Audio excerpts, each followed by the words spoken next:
Dandavat Pranam Maharaj, thank you so much for joining us here at ISKCON Sydney. This program is called One on One, and it's an initiative we've taken up here to try and get to know better all of the sadhus who visit us and inspire us already so much. To begin with, I'd just like to ask you how your journey was coming into contact with ISKCON and who you were before coming into contact with the Krishna consciousness sort of movement and how that sort of transformed. Yeah, I was pretty much nobody because I joined when I was 21 and never really worked. Little bit tried business before joining, but even that was too boring for me. But actually it helped me because I had more money than I could spend, and I completely burned myself out with sense gratification. So I was totally convinced that there is no happiness in the material world. And after joining the movement, it was easy to understand Prabhupada's philosophy that it's all true by personal experience. Yeah, and sort of specifically at what point would you say you first came into contact? Or was it through book distribution or through lectures or? Well, because that was in Russia in 80s, and at the time the movement was criminalized, and many devotees were in jail or prosecuted, and they were not preaching openly, and it was very, very hard to come across devotees or Prabhupada's books. And I was practicing Islam at the time, and my grandmother taught me some prayers, and since my childhood I had experienced that whenever I prayed I was getting reciprocations, so I had no doubt about the existence of God. But at some point I wanted to know a little more about him, and it was a little frustrating because in all the Abrahamic scriptures like Quran, Bible, Torah, there is no mentioning of who God is and where does he live, what is he doing, etc. All this information was not available. And I was looking for that, and at the same time I was very young and passionate, and I wanted to do something for God, and my enemies were communists because they were classical atheists, and they were really screwing the whole country up, and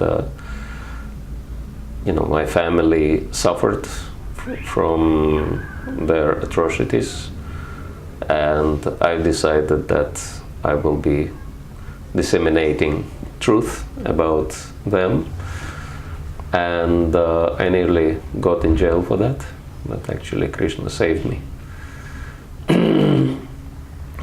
And I was looking for some sources of spiritual knowledge, but there was nothing available.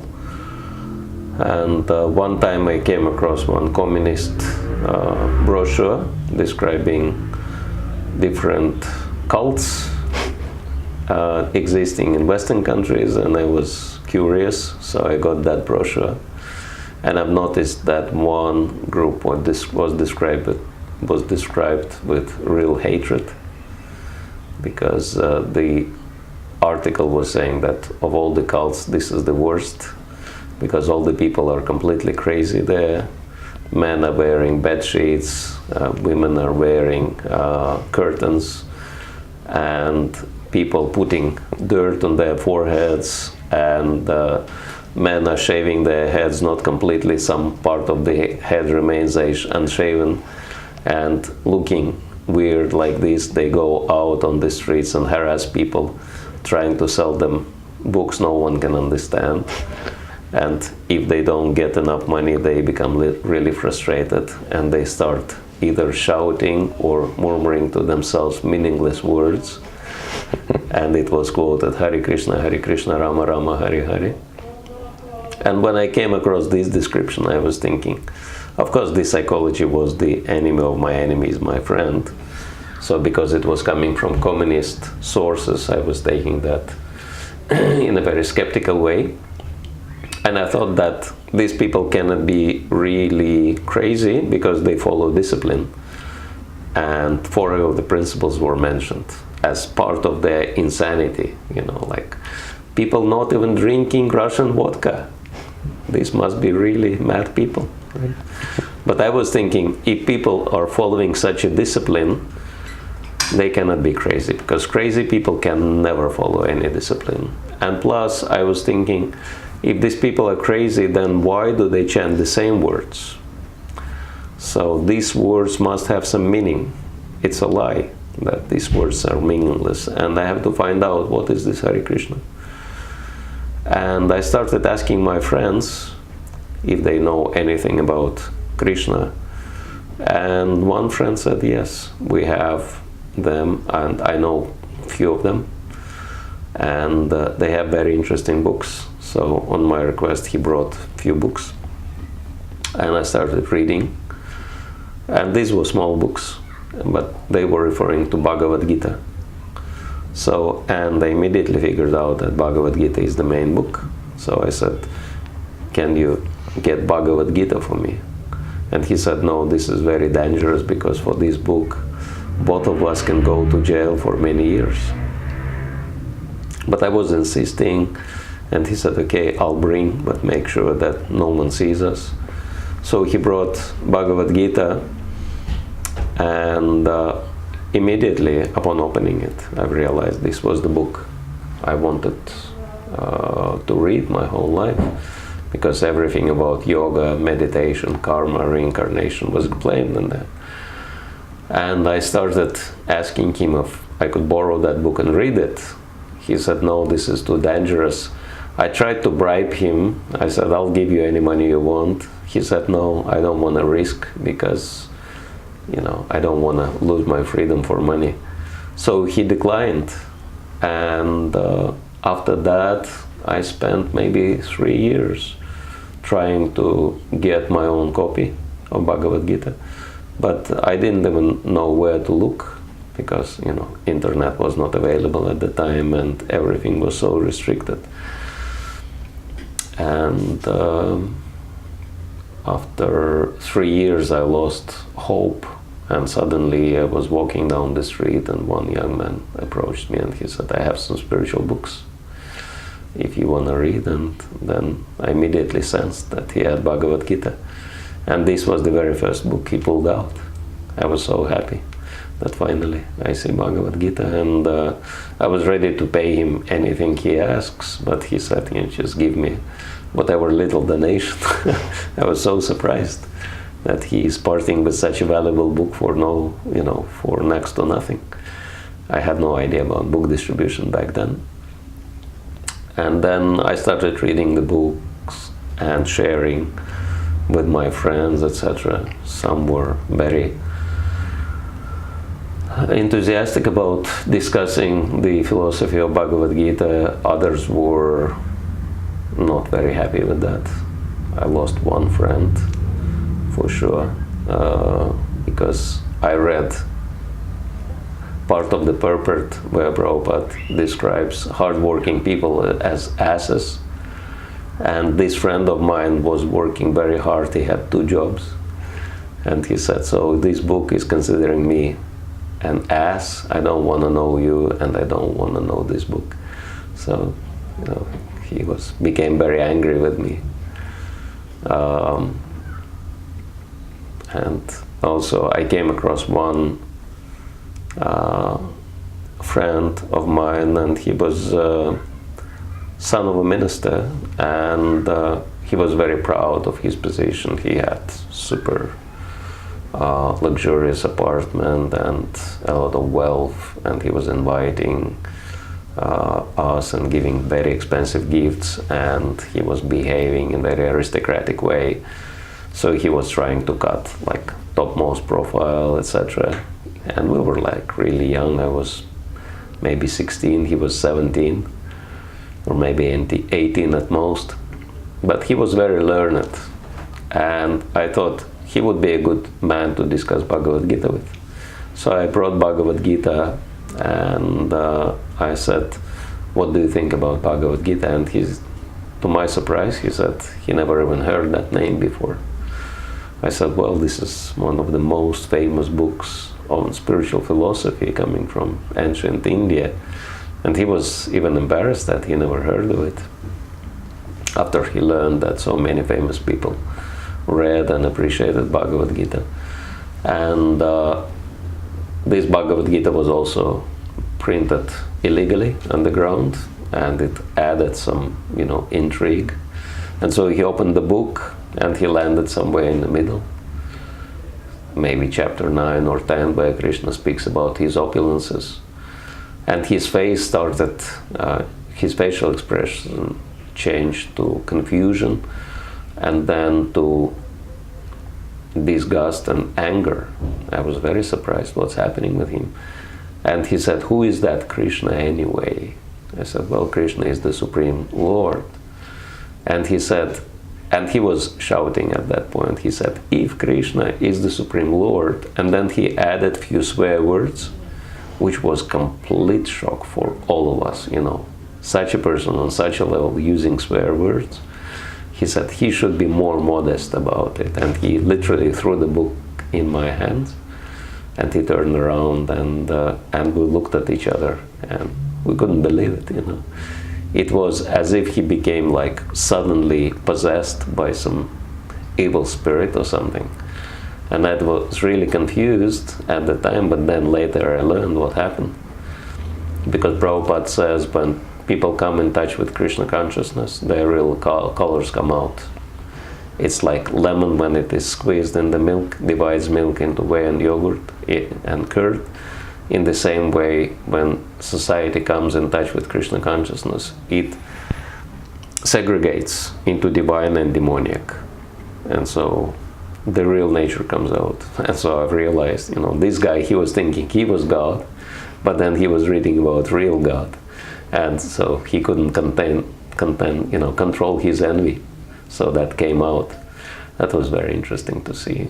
And then, but number of friends did appreciate that, and we even chanted Hare Krishna and all these things. So this was the beginning of my introduction to Krishna consciousness. And then later I came across the devotees and started practicing.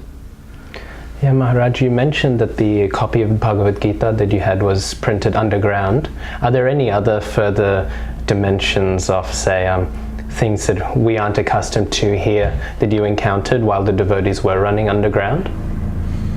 Oh yeah, of course. It was a very interesting time because when I joined the movement, it was still not really legal.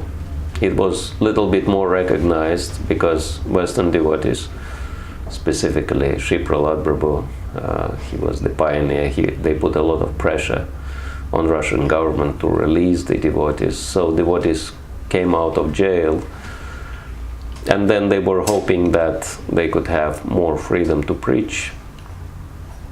And European Bhaktivedanta Book Trust printed quite a serious number of books in Russian language, and they sent them as a gift to Russian devotees, and it was about 250,000 copies.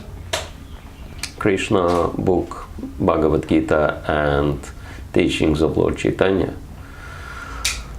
But Russian customs were not releasing the books because they realized if we had so much trouble with Hare Krishnas when they were underground, if we allow them books now, they would convert the whole country probably.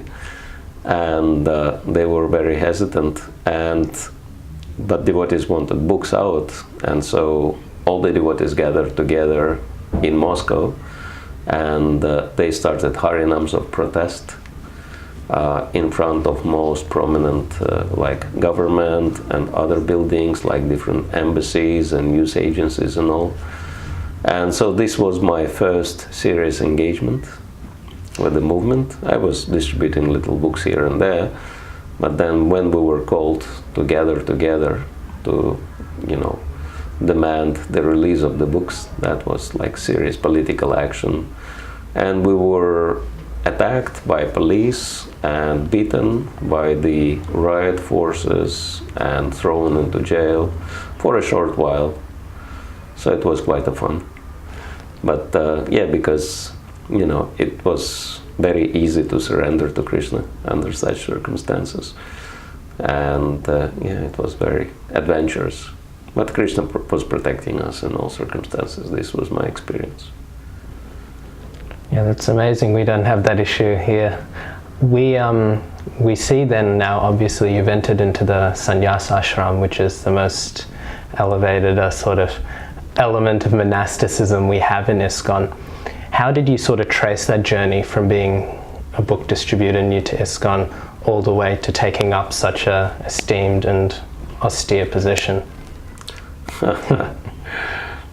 I don't think it's really austere, at least in ISKCON. I mean, there are subtle austerities involved, but and maybe traveling, but I really like traveling. Probably this was one of the reasons. But I kind of felt that the best service I could render would be to take some responsibility for the movement, and I didn't really worry about positions so much. I was just trying to do something good, and then if you try to do something, then naturally senior devotees offer positions. So I was pretty happy as brahmachari, traveling, preaching, organizing different things.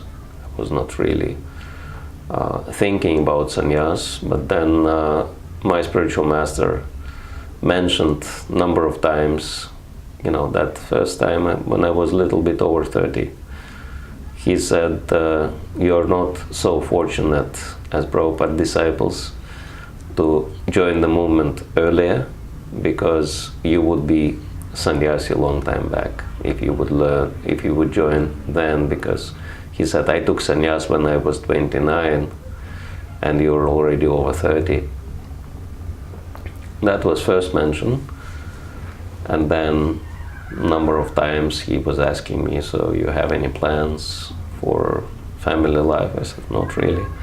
I'm not really interested in that. And then at some point he said, if you don't have plans, then maybe you should start moving towards sannyas. And I asked him, but what would be the difference? Because pretty much the same thing I'm doing now, I could do as sannyasi, so what would change? And he told me that if you take sannyas, your service and your preaching would be much better facilitated, which I realized is true, because something I could do after taking sannyas was to organize the training courses we're running at the moment in Mayapur. That's going to be already third year, and we call those courses IDEAL, which stands for Innovative Development to Empower Authentic Leaders. And we have very serious faculty members like Krishna Kshetra Maharaj and Mother Urmila, and Rasamandala Prabhu came at the first year. Pancharatna Prabhu is very steadily with us. Anuttama Prabhu is teaching, and many other high-level teachers and trainers come because I request them to do so, which I don't think would be possible if I would just be a brahmachari. So I think that was very beneficial in that sense.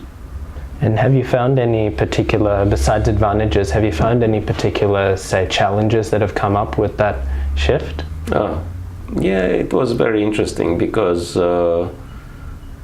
surprisingly enough, nothing changed, but it became extreme. Like some devotees treat me much better than I deserve.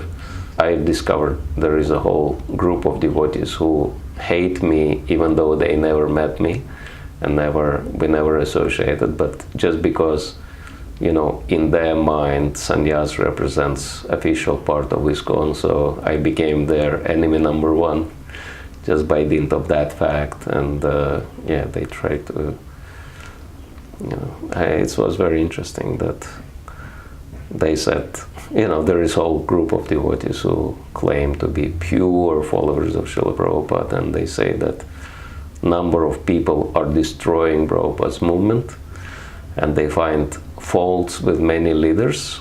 And very interesting, they kind of published number of pictures of leading senior Vaishnavas in ISKCON and describing their so-called faults. And then they put my picture next to theirs. They say, he is also the man who destroys Prabhupada's movement. And I was very happy, you know, because, you know, I was very honored, you know, to be in such, you know, category. I was thinking, wow, my God. They hate me as much as, you know, leading senior Vaishnavas. What an honor.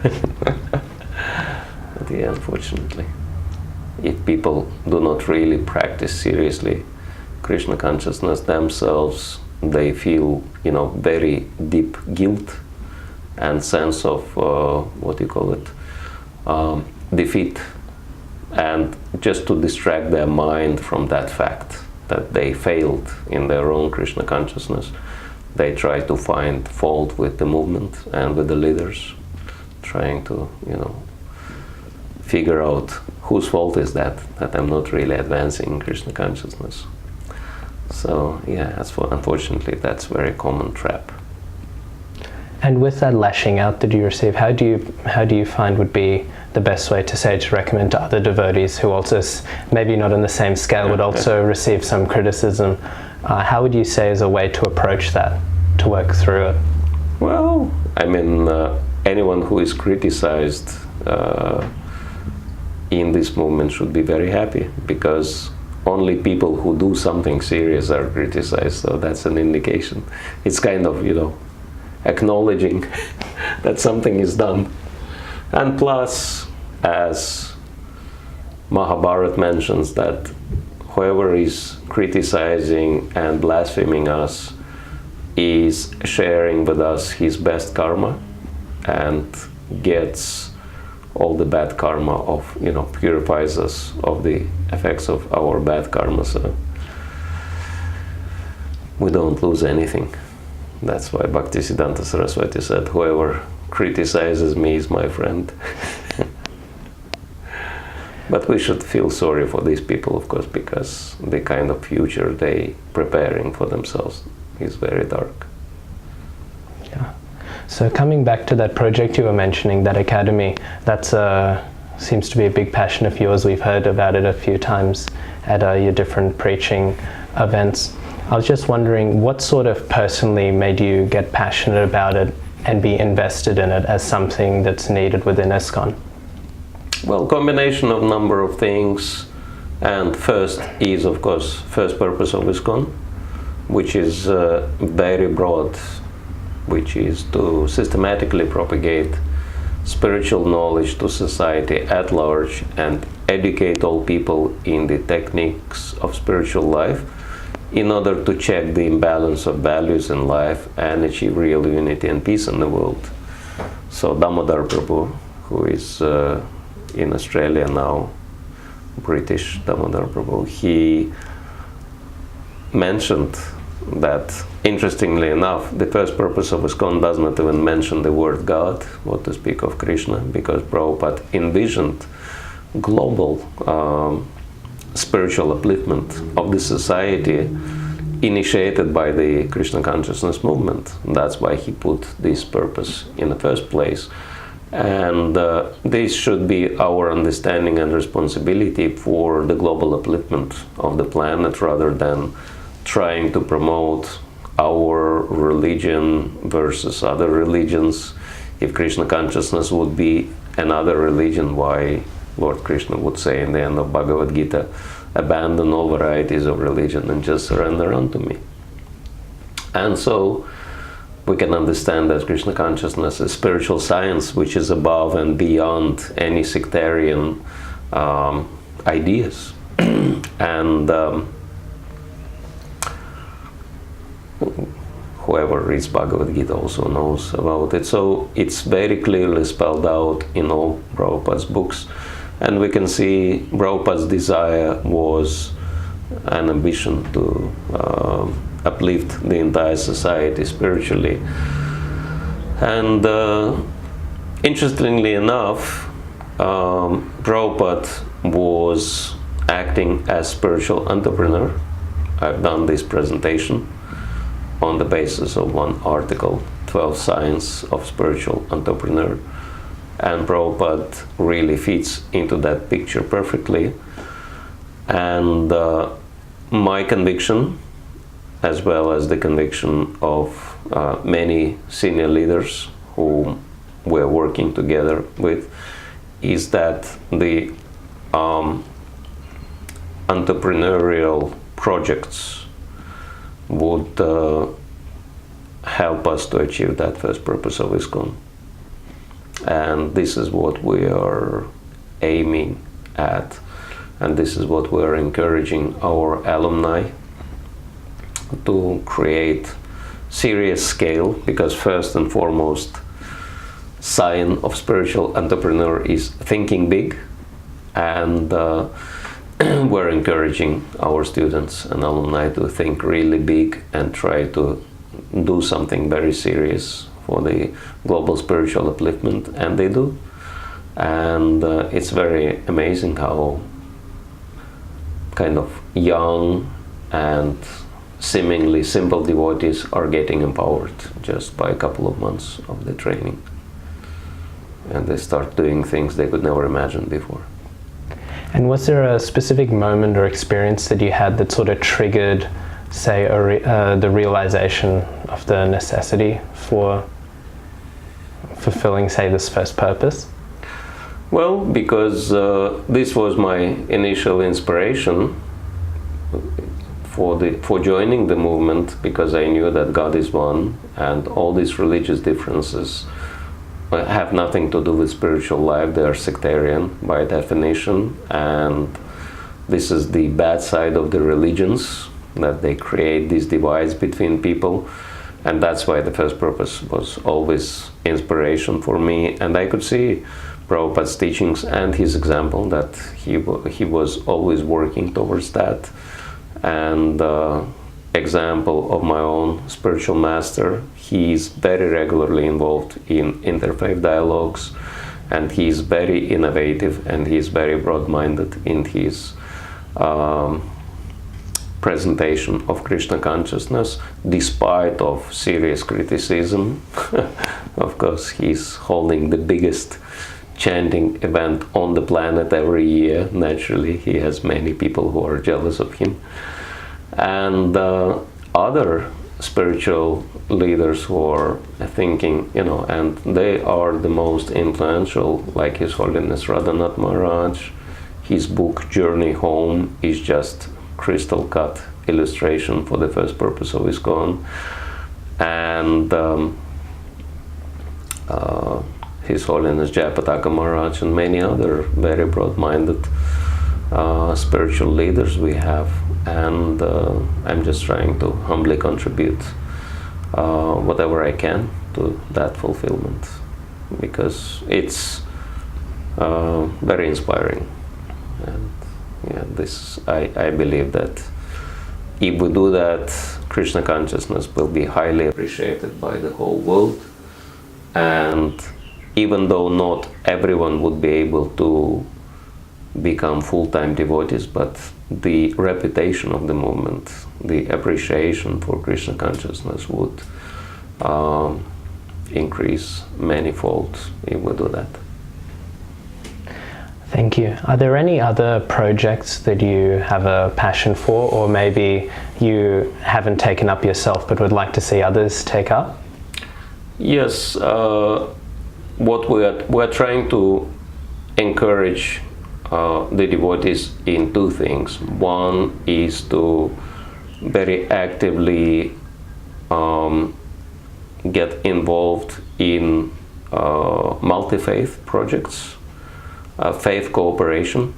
Prabhupada said in one, at least on one record, that to one Christian leader let's work together to establish God consciousness. So that was Prabhupada's clear desire, to work with other sincere faith leaders on the first purpose of ISKCON. So that's one thing we're encouraging qualified devotees to do. And the other one, which is especially relevant for leaders of the communities, is to be very, very serious about communications, and not just communicate on a minimal level, trying to get some permissions for Ratha Yatras, Harinams, or festivals, or prasadam distribution and things like that, but actually connect with influential people, exploring possibilities of collaboration with them, and actually